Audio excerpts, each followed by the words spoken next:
Voici le pire goûter que vous pouvez proposer à vos enfants. Enfin, l'un des pires.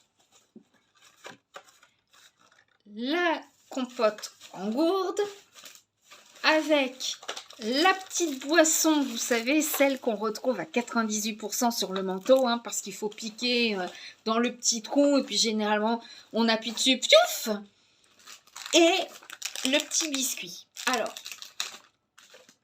le système de compote en gourde, c'est sympa, c'est pratique à mettre dans le sac. Sauf que ça n'apporte aucune satiété à l'enfant.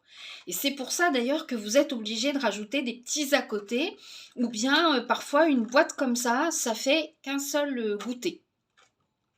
Voilà, donc bon. Étant donné que ça part directement dans la bouche, hein, quand on appuie, ça part souvent même un peu trop loin, l'enfant n'a pas le temps d'avoir le goût réel de l'aliment dans la bouche. Donc ça part comme ça. En plus, bon, si il n'y a pas de sucre ajouté, c'est pas de la compote, c'est de la purée de fruits. Et dans ce cas-là, à la limite, il vaudrait même mieux que la purée de fruits soit crue. Voilà, pour apporter tous les nutriments essentiels. C'est cher, c'est très cher et vous ne rendez pas service à vos enfants. Voilà.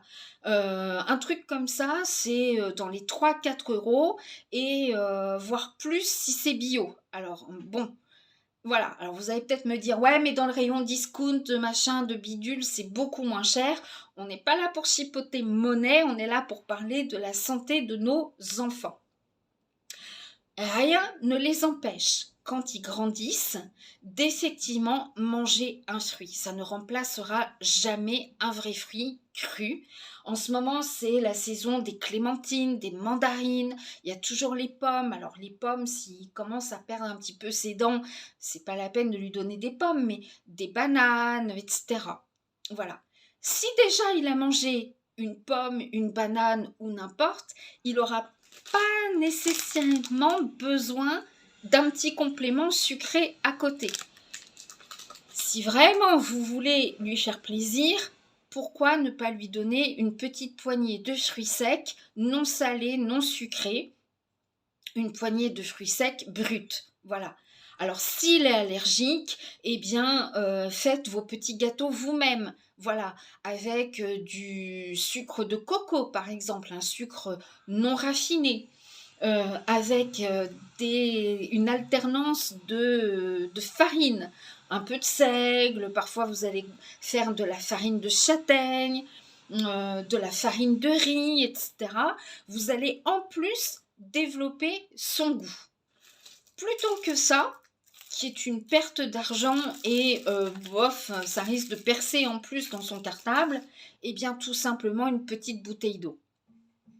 Si vous pensez que votre enfant n'aime pas boire froid après une journée d'école, quand il fait froid comme ça, rien ne vous empêche de lui faire un petit thermos d'une boisson chaude. Voilà.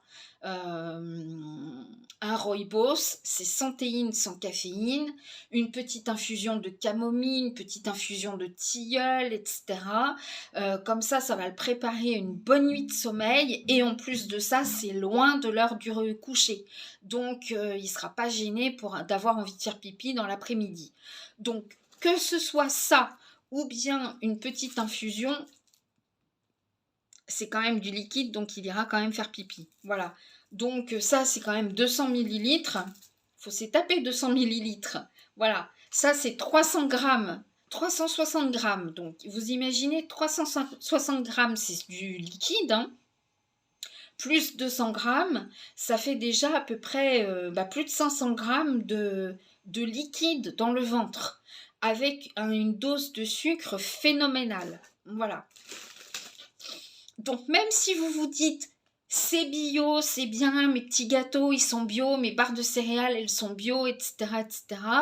c'est uniquement l'agriculture qui est bio. Voilà, ça ne veut pas dire que d'un point de vue nutritionnel c'est meilleur. D'ailleurs, ça peut contenir plus de sucre d'ailleurs que les petits gâteaux du marché conventionnel. Voilà, donc Faites des petits biscuits, il y a plein de recettes sur internet, c'est facile, c'est beaucoup moins cher et puis vous pouvez les faire ensemble aussi. Voilà, il y a plein d'emporte-pièces, par exemple, pour faire vos petits biscuits en forme de sapin, de reine, de bonhomme de neige, de Père Noël et tout. Et il prendra vraiment, vraiment l'habitude de manger beaucoup plus sainement. Voilà. Rien ne vous empêche, lorsque vous avez une recette, de diminuer l'apport de sucre aussi. Voilà. Mais il faut pas que ça devienne systématique. Je vois beaucoup de parents qui me disent il n'aime pas les fruits, donc je lui fais des tartes. La tarte, ça contient du gluten avec la pâte. Voilà. Ça contient également beaucoup de sucre, parce qu'on sucre par-dessus. Hein, voilà. Et puis on est tenté d'en prendre plusieurs parts, parce que c'est délicieux la tarte de maman.